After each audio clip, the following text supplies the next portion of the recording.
Former Congresswoman Gabby Giffords is giving behind-the-scenes access to her life after surviving an assassination attempt in 2011.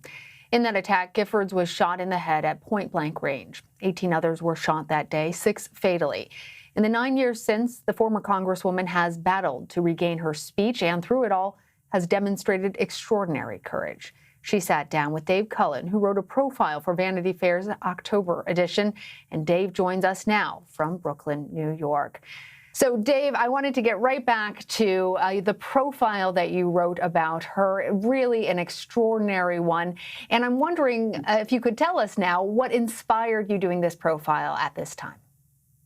Well, it was something completely different, and it evolved. It began actually the day after El Paso and Dayton. I was so just enraged in a state because of that, but also frustrated by the media that the public still believed that it was a series of losses on gun safety and that the NRA was all powerful, and that so much had changed just beneath the surface, and we were right on the cusp of something. So I started on a story about that, and I wanted to tell it through two people, Gabby and one other person. But when I asked to interview Gabby, I discovered I didn't even know she had aphasia or anything about that, and she couldn't do a traditional interview. So I flew out there and spent a day with her. And after one day with her, I called my editor and said, we've got to change the piece. This woman has such a huge personality and such a fascinating story. We got to make it about her and the movement, but totally through her eyes. Because I meet extraordinary people in my work, but she's one in a lifetime. She is truly unique. I love how you describe the moment where she embraces you and how she really cut to the core of you. I'll leave that as a tease to all of your viewers. Giffords and her husband, Mark Kelly, created a group called Giffords with the motto, Courage to Fight Gun Violence. And Dave, you credit them with changing the way that candidates approach gun control out on the campaign trail. Tell us about that. Well, they really have. She figured out that something really significant was going on because it was so frustrating that the polls for decades, really since the 1960s, showed large majorities, wanting different forms of gun control, desperately wanting change. But the political class was never reacting to that. And because of the power of the NRA and asymmetrical voting. And so people voting just pro-gun people voting on that issue. But Gabby figured out that there were also asymmetrical candidates. And that on the one side, people who are Second Amendment warriors are voting for that.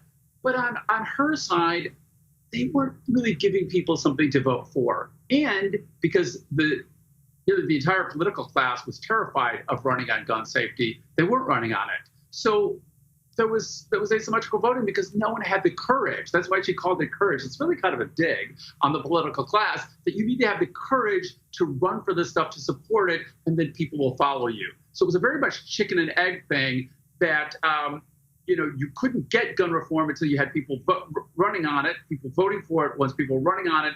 And so they had to do some test cases and find out cases where they could sort of prove it to the political class. And finally, it took several years. It was a 5-step program, sort of a 10-year program that they're about to finish a year early. And a key change came in 4 years ago when people were focused on the Clinton and Trump race, of course. But in New Hampshire, Giffords was running a really important race in the New Hampshire Senate race.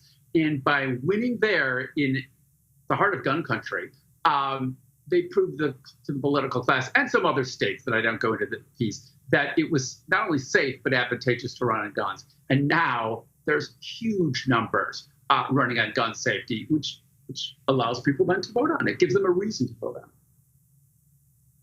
Well, you talk about the oversized influence that the NRA exerted over lawmakers just a decade ago, and you explain how that's changing. But for some old school politicians and perhaps even members of our audience who still think that myth about the NRA's power is so pervasive, what do you have to say? Well, the experts I talked to said it was never actually true, but it was a self-fulfilling thing. So for one thing, once the NRA had the political class terrified, they scared off most people from running against it.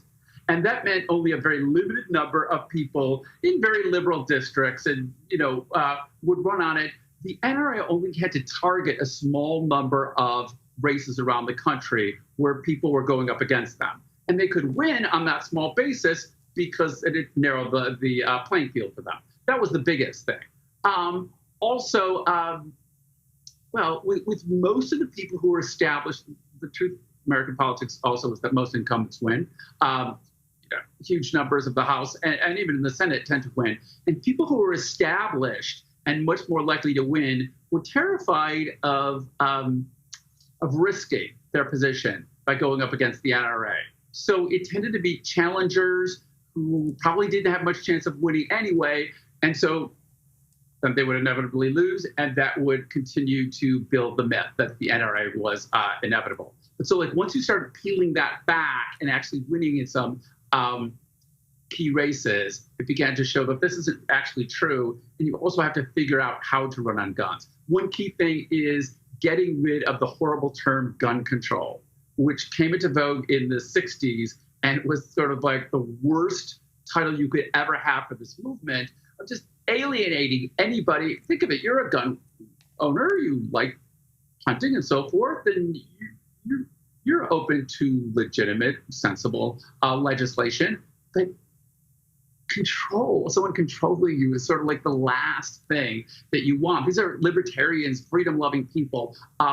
So that's kind of sort of the worst way to brand yourself. So they also had to think about the messaging and how are we talking about guns and polling on it. And then having candidates run, and they did very smart things, but Giffords did of polling in states, then running their advertising and polling again and seeing what kind of ways talking about it worked and which ones failed. And then, working with other candidates on there and testing it out. So this is sort of a very science-based movement of figuring out what works and how to talk to people about guns. Yeah, I think that's certainly one of the hallmarks of the Giffords courage mentality, that they come to it as common sense gun safety legislation is what they're looking for. And both with Giffords having been a gun owner herself, Mark Kelly coming from a background in the military, that they do have the ability to speak to gun owners about common sense legislation in a way that perhaps other movements before didn't work. So speaking of Mark Kelly, obviously he is running for the Senate in a very tight race against a Republican candidate in Arizona. Dave, do you think that this profile, with your focus on gun violence, might help or hurt his chances there? I think it might. I'm not really sure. We actually had planned to run this piece earlier. COVID caused some problems over the summer, and then the piece was actually slated for the September issue. And Vanity Fair did an amazing thing where they did a special edition that Ta-Nehisi Coates edited with Breonna Taylor on the cover for the September issue. So it bumped me from there. So we didn't plan on this being this close to the election.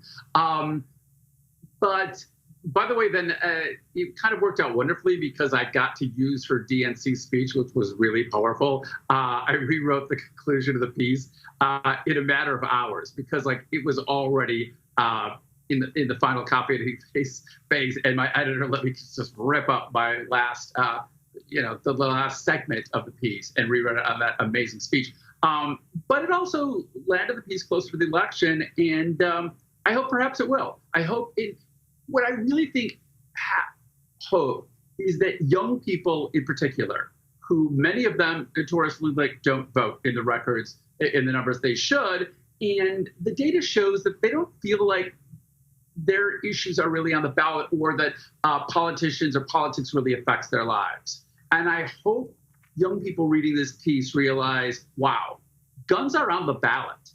We could have the third piece of landmark legislation, of gun legislation in American history after the 1930s, 1960s, and now could happen if 3 Senate seats in the White House flip. So if you're a young person and think, I don't care about politics, it doesn't matter to my lives, guns are on the ballot. This matters in your life.